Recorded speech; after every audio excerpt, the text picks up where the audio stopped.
Park Doyen was tired. He'd been flying his cargo ship for 3 days without proper sleep.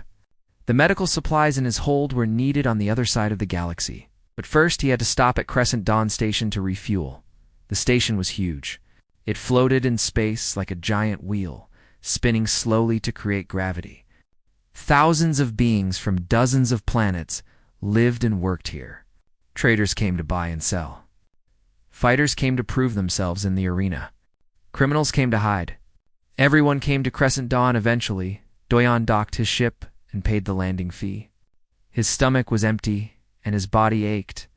He needed food and maybe a few hours of sleep before continuing his journey.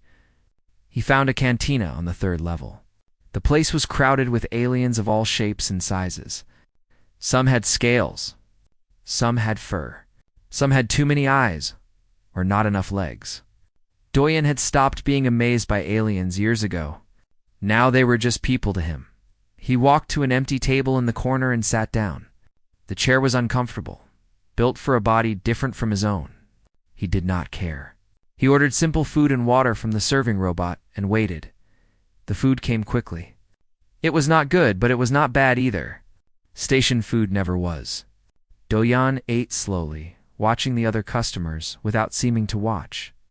This was an old habit from his military days. Always know who is around you. Always know where the exits are. He was halfway through his meal when the cantina grew quiet. Doyen looked up. A group of tall aliens had entered. They were Talosi, a warrior species known across the galaxy. Their skin was blue and shiny like metal. They had 4 arms instead of 2. Their eyes were large and golden, and they moved like predators. The leader of the group was female. She was taller than the others, nearly 7 feet. Her body was covered in scars from many battles. She wore armor made of black metal, and weapons hung from her belt. This was Valera, champion of 12 star systems. Everyone in the cantina knew her name. Valera walked through the room like she owned it. Other customers moved out of her way. She was heading toward the corner where Doyen sat. She stopped at his table. Her golden eyes looked down at him with cold anger. "You sit in my seat, human," she said. Her voice was deep and rough. Doyen looked at the chair he was sitting in. There was no sign saying it was reserved. There was no mark or symbol. It looked like every other chair in the cantina. "I did not know," he said simply. "I will move." He started to stand, but Valera put one of her 4 hands on his shoulder and pushed him back down. Her strength was incredible. It was like being pressed by a machine. "You will not simply move," Valera said. "You have insulted me. You have insulted my people." Among the Talos, such insult requires answer. Doyen understood what was happening. He had accidentally broken some rule he did not know about. Now this alien warrior wanted to make an example of him. He had seen this before on other stations. Some species used any excuse to prove their strength. "I meant no insult," Doyen said calmly. "I am just a cargo pilot. I did not know about your customs." "I apologize." The other Talasi laughed. Valera smiled, but there was no warmth in it. "Apologies not enough," she said loudly. The whole cantina was watching now. "I challenge you to honor combat, unless your species are all cowards who run from fights." Doyen felt his heart beat faster, but his face stayed calm. He had been in dangerous situations before. Panic never helped. "I do not want to fight," he said. "I just want to finish my meal and leave." "Then your people will be marked as cowards," Valera said. "All humans on this station will suffer. They will lose trading rights. They will be treated as less than nothing. Is that what you want?" Doyen looked around the cantina. He saw other humans watching him with worried eyes. He saw aliens waiting to see what he would do. If he walked away, every human on Crescent Dawn would pay the price. A human man approached the table. He was older, with gray hair and a merchant's clothes. "Please," the man said quietly to Doyen. "You must accept.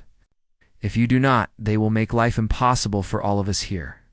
We will lose everything we have built." Doyen closed his eyes for a moment. He had not asked for this. He had not wanted this. But life rarely gave people what they wanted. He opened his eyes and looked at Valera. She was smiling, confident in her victory. She was bigger than him, stronger than him, faster than him. She had 4 arms to his 2. She had trained to fight since childhood.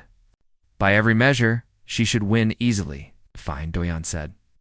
I accept your challenge. Valera's smile grew wider. Good. The fight will be tomorrow, at the start of the next station cycle. In the grand arena, no weapons. No killing strikes. We fight until one of us cannot continue. She turned to her companions. Did you hear that? The human accepted. This will be entertaining. The Talasi laughed and walked away. The noise in the cantina slowly returned to normal.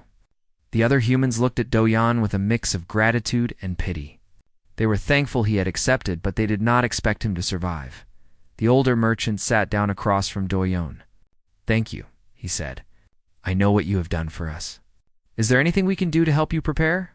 Doyan shook his head. No, just let me finish my meal, continued eating, as if nothing had happened. His hands were steady. His breathing was normal. Inside, his mind was already working, already planning. He thought about everything he knew about the Talasi. He thought about their strengths and their weaknesses. He thought about how they fought and how they thought.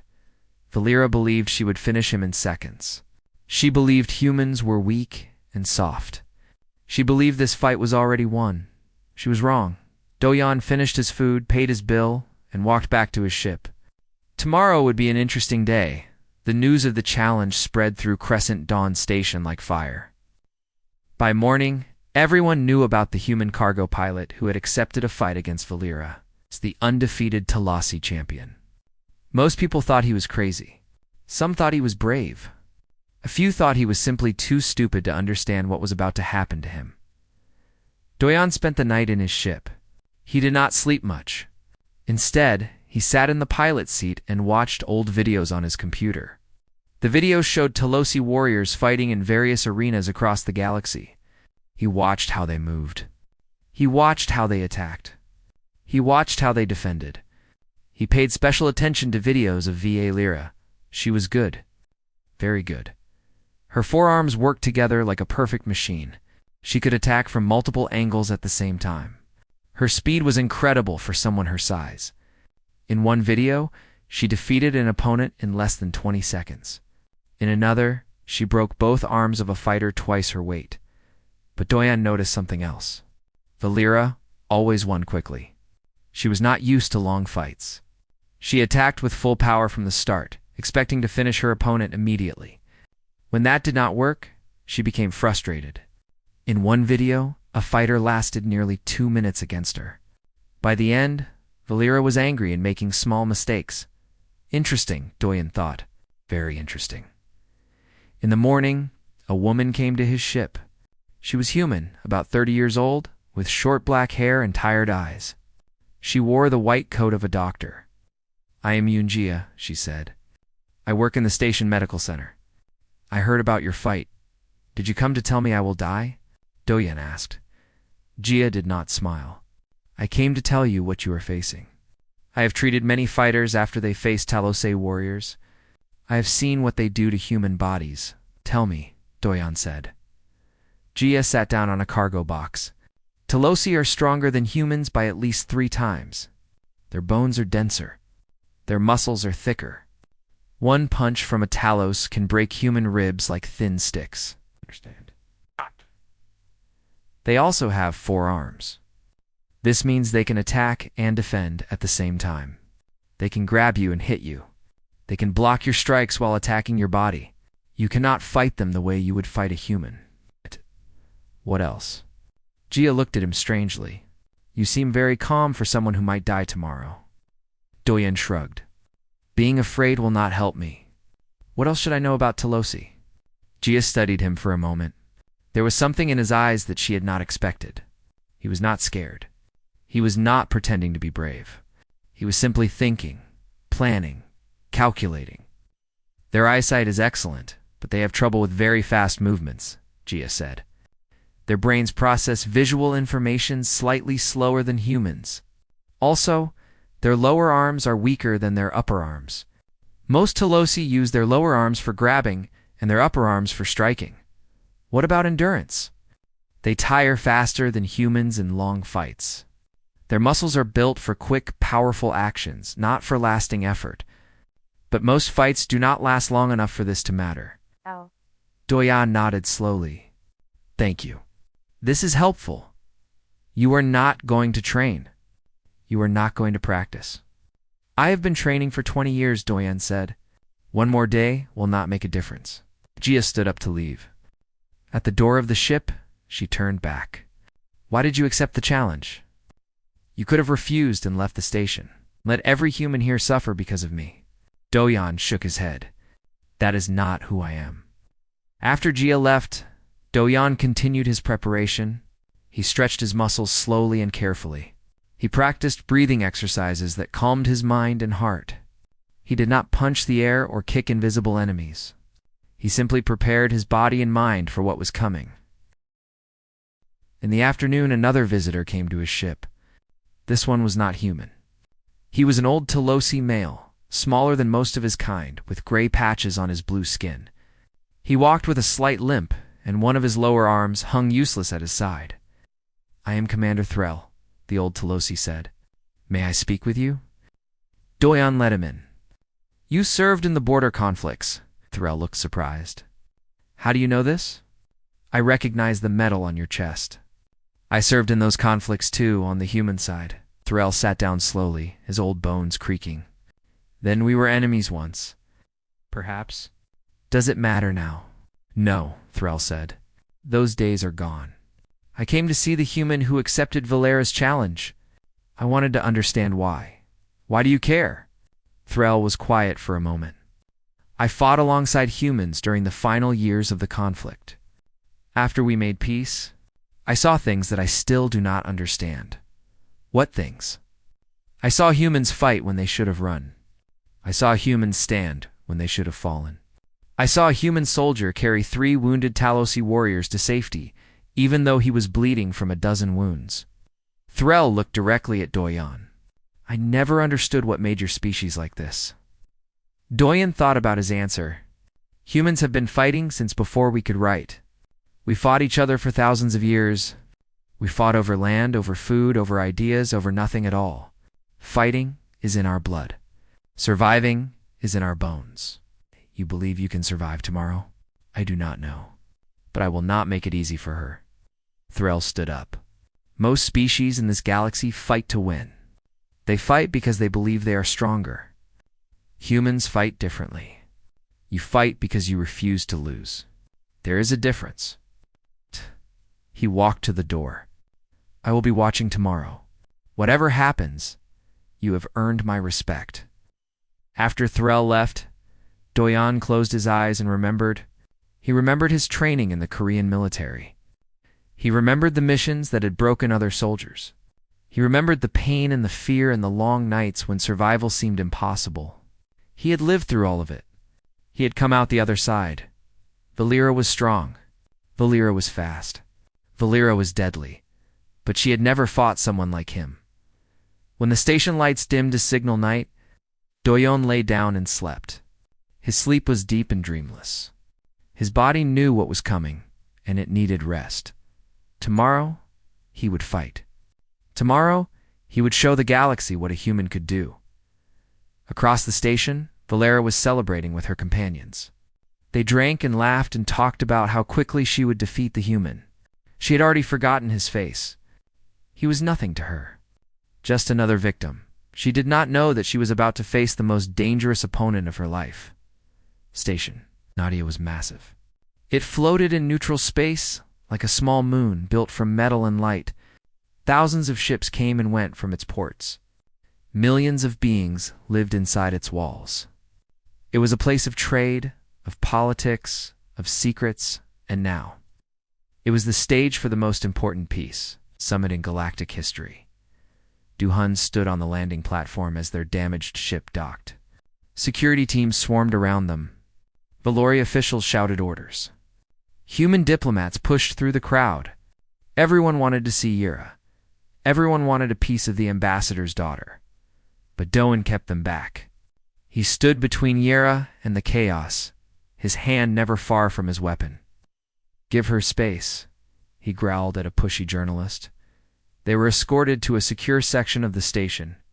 Their quarters were large and comfortable, with windows that looked out at the stars. Guards stood at every door, but Do-on did not trust any of them. He checked every room himself. He tested every lock. He studied every face. "You have not slept in 2 days," Yura said, watching him from the doorway. "I will sleep when you are safe. If you collapse from exhaustion, you cannot protect me." She had a point. But Do-on did not admit it. He just kept checking. The summit was scheduled to begin in 3 days. Leaders from both species would gather. They would sign agreements. They would shake hands. They would smile for cameras. And hopefully, they would build a real peace. But first, Ayura had to give a speech. It was supposed to be the emotional heart of the summit. The daughter of the murdered ambassador, standing before both species, calling for unity. It would be powerful. It would be historic. Yira was terrified. The night before her speech, Do-on found her sitting alone in her room. She was staring at a tablet with her speech written on it. Her hands were trembling. "I cannot do this," she whispered. Do-hun leaned against the doorway. "You have to, but I cannot." She looked up at him with desperate eyes. "I am not my father." He was brave. He was wise. He knew exactly what to say. "I am just a girl. What do I know about peace? What do I know about changing the galaxy?" Do-hun was quiet for a moment. Then he walked over and sat down across from her. "When I was 20 years old," he said, "I fought in my first real battle. We were defending a colony called New Guangzhou. The Valori ships came from nowhere. There were thousands of them. We had maybe 200 soldiers." Ida listened, her trembling hands growing still. "I was so scared I could not breathe," Do-on continued. "I wanted to run. I wanted to hide. I wanted to go home to my mother and never see a weapon again." Paused. "But I did not run. I stayed. I fought. And we held that colony for 6 hours until reinforcements arrived." "How?" Yura asked. "How did you fight when you were so afraid?" "I decided that something mattered more than my fear. The people in that colony, my fellow soldiers. The ones who needed me to stand." Do-on looked into her eyes. "Fear is not weakness. Every soldier feels it. Courage is not about having no fear. It is about deciding that something else matters more." Yura was quiet for a long moment. "What if I fail?" she asked. "Then you fail, and you try again. But you will never know unless you stand up and speak." Yura looked down at her tablet. Then, slowly, she nodded.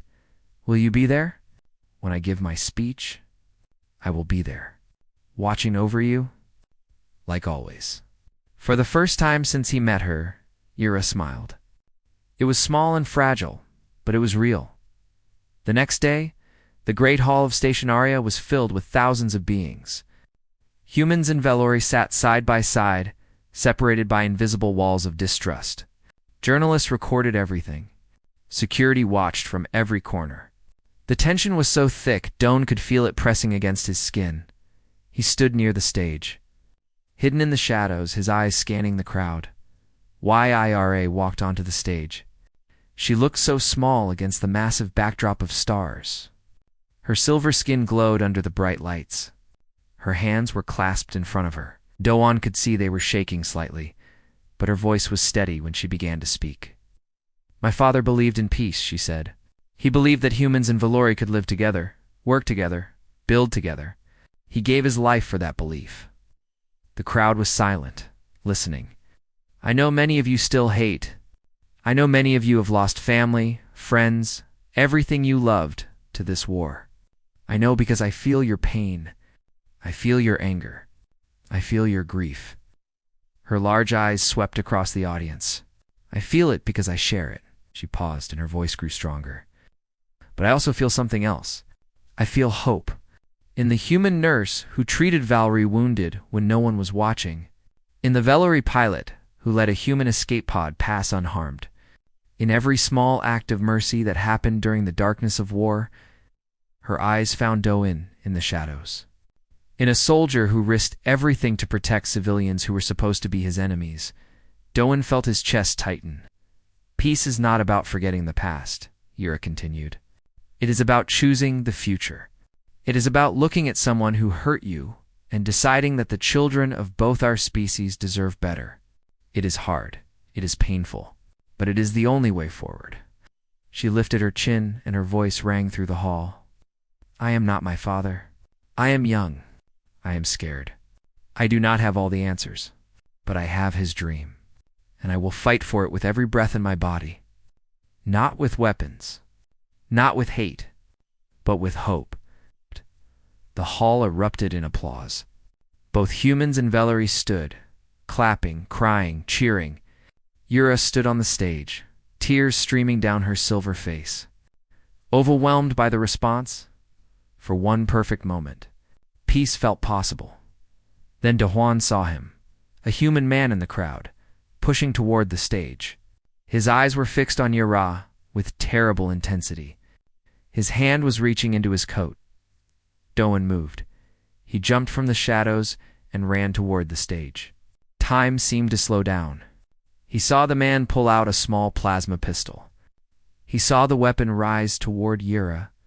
Doan threw himself in front of her just as the man fired. The plasma bolt hit Doan in the chest. Pain exploded through his body. He fell backward, crashing onto the stage. Screams filled the hall. Security swarmed the shooter and dragged him down. Chaos erupted everywhere, but Yura did not run. She dropped to her knees beside Doan and pressed her hands against his wound. Her palms glowed with light, but the wound was too deep. Blood was spreading across the stage. No, no, no, Yura cried. You cannot die. You promised to protect me. You cannot leave me. Doan looked up at her face. His vision was blurring. The pain was fading, replaced by cold. You did good, he whispered. Your speech. Your father would be proud. Stop talking. Save your strength. But Doan could feel himself slipping away. The darkness was calling him. All the faces of the dead were waiting. Then Yura did something unexpected. She placed her forehead against his. Her large eyes closed. And suddenly, Dohan felt something pulling him back. It was like a rope made of light, anchoring his soul to his body. I will not let you go, Yura whispered. I am holding you here. Stay with me, stay. Doan felt warmth spreading through the cold. He heard voices shouting for medics. He felt hands lifting him onto a stretcher. But through it all, he felt Yura. Her presence was like a beacon, bright and steady. Refusing to let him drift into the darkness, he held on to that light. When Doan woke up, he was in a medical bay. White walls.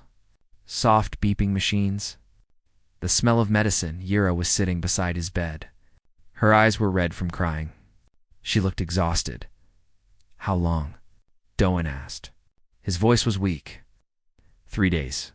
You almost died twice. The doctors say you are very stubborn. I have been told that before. Yura took his hand. Her silver fingers wrapped around his rough, scarred ones. You saved my life, she said. That is my job. No, this was more than a job. I felt it. When you were dying, I felt what was in your heart. Her voice trembled. You do not just protect me because someone told you to. You protect me because you care, because you see me as a person, not a symbol. Dohan did not deny it. He could not. When I was dying, he said slowly, I saw faces. All the people I killed, all the people I could not save. They were pulling me into the dark. He looked at her. But then I felt you. You pulled me back, Yura. Squeezed his hand tighter. We are connected now, she said. My people have a word for it. It means souls that touch. It is rare. It is precious. Doan did not fully understand, but he knew one thing. He was no longer just a soldier doing a job. He was something more. Something he did not have a word for yet. Rest, Yura said, pushing him gently back onto the pillow. You need to heal. And when you are strong again, we have work to do. Doan closed his eyes. For the first time in years, he did not dream of the dead. He dreamed of autumn leaves in Korea, falling golden and red. And beside him, a girl made of silver starlight, watching the leaves with wonder. Peace was still fragile. The enemy was still out there. But in that medical bay, surrounded by the cold of space, two wounded souls had found something unexpected. They had found each other. Doyen moved first this time. Valera was not expecting that. All her opponents waited for her to attack. All her opponents were scared of her power and speed. But this human walked toward her like he was taking a morning stroll. She threw a punch with her upper right arm. Doyen did not dodge. He stepped into the strike, moving past it before it could reach full power. Her fist hit his shoulder, but without the full force behind it. And now, he was inside her guard, too close for her long arms to work properly. He struck her lower left arm at the elbow joint. It was a small hit, quick and precise. Not powerful enough to break anything. But painful? She felt her arm go numb for a moment. Before she could grab him with her other arms, he was already moving away. Back to a safe distance. Back to watching her with those calm eyes. The crowd murmured in confusion. What just happened? Valera looked at her arm. It was working again, but it felt weak. She tried to make a fist. The fingers moved slowly. Anger rose inside her. This human had actually hurt her. This weak, small, two-armed creature had actually hurt her. She attacked with fury. No more playing. No more showing off. She would end this now. But Doyen had learned her patterns. He knew what was coming before she threw it.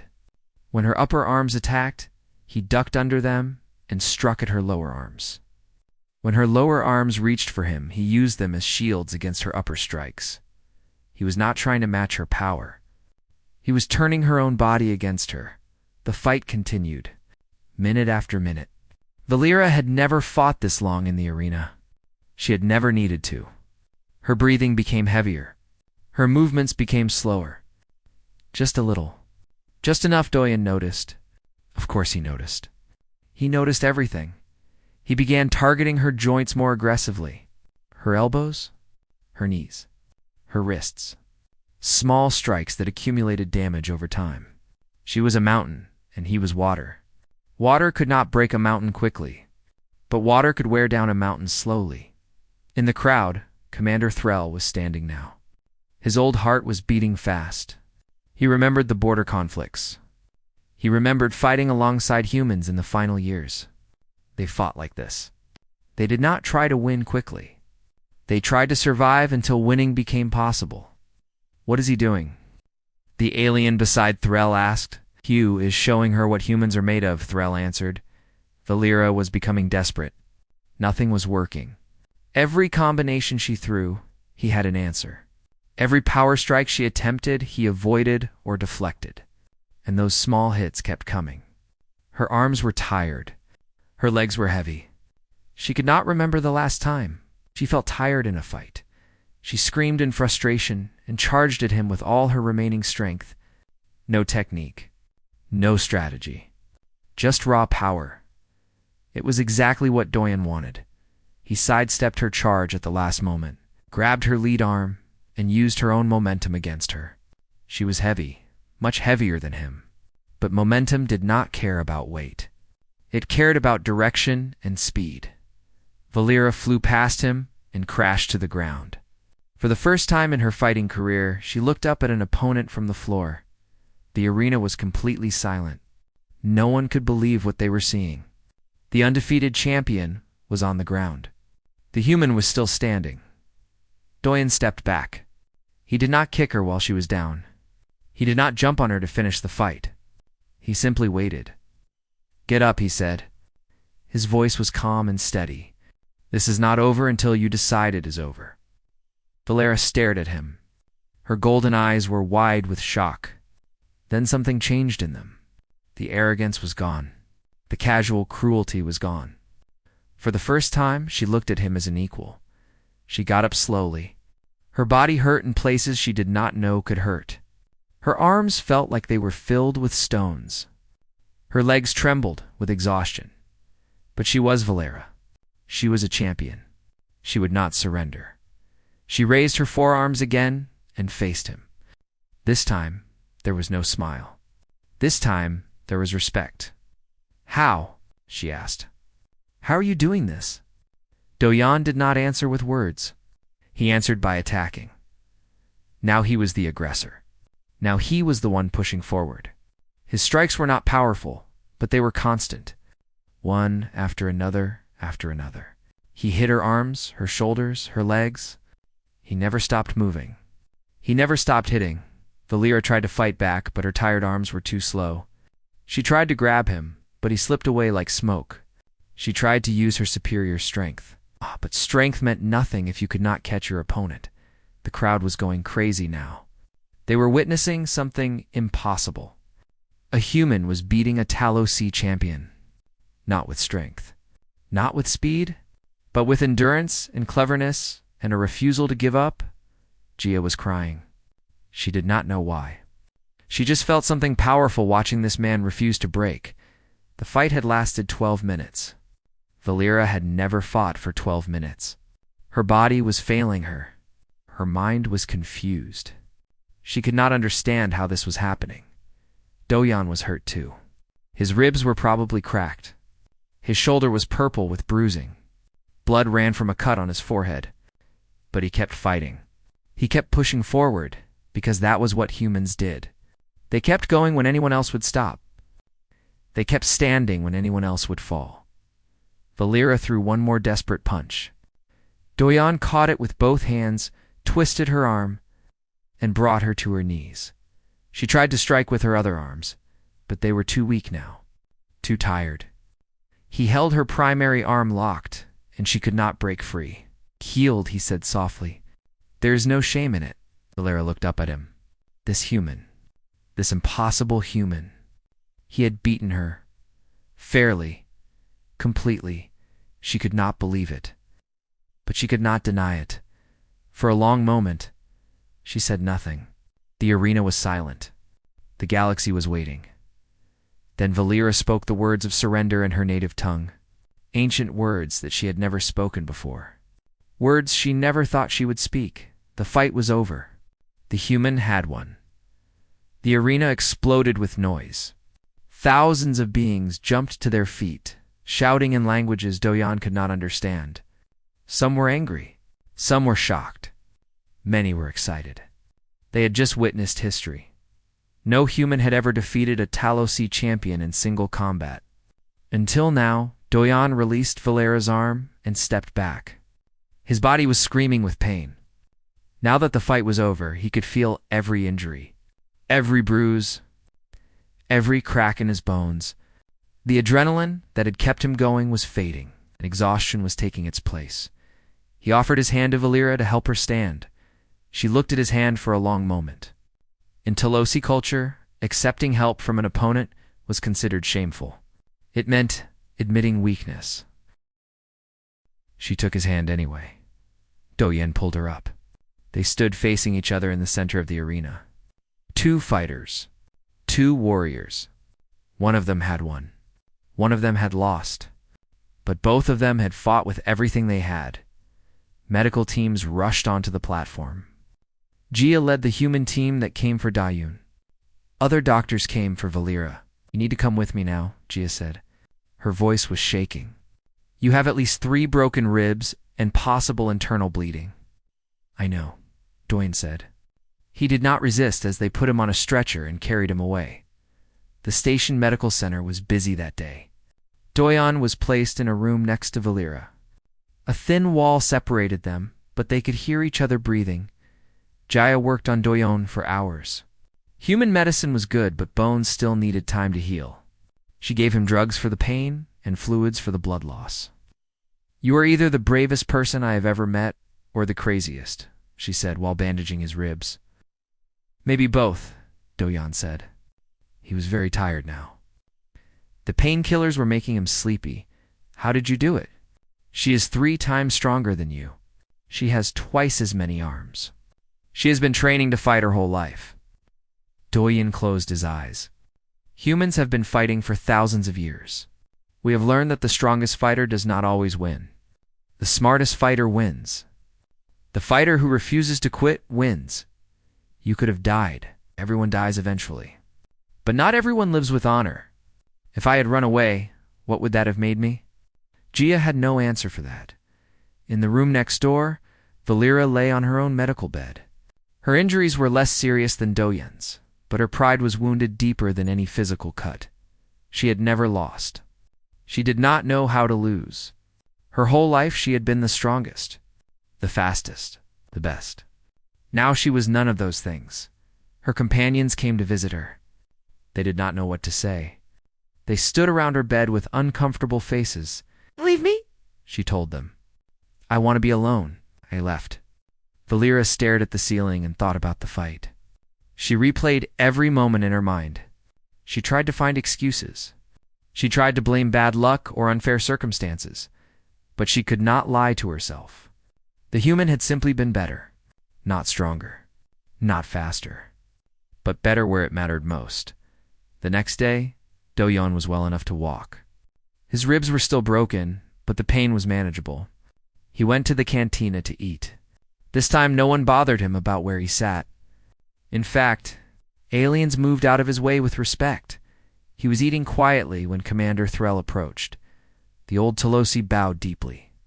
This was the highest form of respect in Talosi culture. It meant he considered Doyon a true warrior, equal to any Talasi. "You have shown me something today," Threll said. "You have shown all of us something. I finally understand what I saw during the border conflicts. Humans do not fight to prove they are strong. Humans fight because they refuse to be broken. There is a difference." Doyon nodded. "Thank you for your words." Threll left. Others came throughout the day. Aliens of various species wanted to meet him. Some wanted to shake his hand. Some wanted to ask questions. Some just wanted to look at the human who had done the impossible. Dojan tolerated the attention but did not enjoy it. He was ready to leave. His cargo still needed to be delivered. People were waiting for those medical supplies. He returned to his ship and began preparing for departure. His ribs protested with every movement, but he ignored the pain. He had experienced worse. He was running final checks on his engines. When someone appeared at his docking bay door, Valera, she looked different now. The arrogance was gone from her posture. The casual cruelty was gone from her eyes. She stood in the doorway like she was unsure whether she was welcome. "Can we talk?" she asked. Yun gestured for her to enter. She walked into his ship slowly, looking around at the cramped cargo space. "I have never been defeated before," she said. "I do not know what to do with this feeling." "What feeling?" "I am not sure. I think it is respect. But there is something else too. I feel like I have been sleeping my whole life, and someone has finally woken me up." Doyan understood. "You were fighting weak opponents and winning easily. You never had to push yourself. You never had to learn. Now you know what real fighting is." Valera nodded slowly. "How did you become what you are?" "Humans teach each other. We learn from every fight, every war, every failure. We have been killing each other for thousands of years. We have learned how to survive anything. Fighting other species is easy compared to fighting ourselves." Valera was silent for a long time. She seemed to be making a decision. "I wanted to understand humans better," she finally said. "I want to learn what makes you so hard to break. I want to become stronger, not just in body, but in mind." "What are you asking?" "Take me with you. Let me travel with you. Let me learn." Doyen studied her for a moment. This was the same person who had challenged him over a chair. The same person who had wanted to humiliate him for entertainment, but something in her eyes had changed. The warrior was still there, but now there was also a student. "Can you cook?" he asked. Valera looked confused. "What?" "I am going to be flying for a long time. I need someone who can cook. I am tired of eating station food. I've never cooked in my life. Warriors do not cook, and you will learn. Just like you will learn everything else." Valera stared at him. Then, for the first time, she laughed. Not the cruel laugh from before. A real laugh. A surprised laugh. "You are very strange, human." "My name is Doyun." "Doyon," she repeated. Very well. I will learn to cook, but you must also teach me to fight like you do. It takes years. I have years. Stoyan considered for another moment, then nodded toward the co-pilot seat. Strap in. We leave in 10 minutes. Valera sat in the seat beside him. It was too small for her large body, but she made it work. She watched as he ran through the launch sequence with practiced ease. The ship lifted off from Crescent. Dawn and headed into the darkness of space. Behind them, the station grew smaller and smaller until it was just another point of light among millions. In the cantina, humans raised drinks in celebration. Their trading rights were safe. Their reputation was restored. One of their own had done the impossible.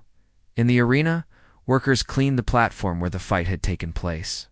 They found bloodstains that they could not fully remove. Some stains were blue Talasi blood. Some were red human blood. Commander Threll sat in his quarters and wrote in his personal journal. He wrote about what he had seen. He wrote about what it meant. He wrote that the galaxy should pay more attention to humans. And somewhere in the vastness of space, a cargo ship flew toward its destination. In the pilot's seat, a human taught an alien how to read navigation charts. You are a terrible teacher, Valera said. You are a terrible student, Doyen replied. Neither of them smiled. But something warm passed between them. Something like friendship. Something like understanding. Humans had spent thousands of years fighting each other. They had nearly destroyed themselves more times than they could count. But they had survived. They had learned. They had become something the galaxy had never seen before. And now, one human at a time. They were teaching the galaxy what that meant. Doyon looked at the stars ahead and allowed himself a small smile. It was going to be an interesting journey.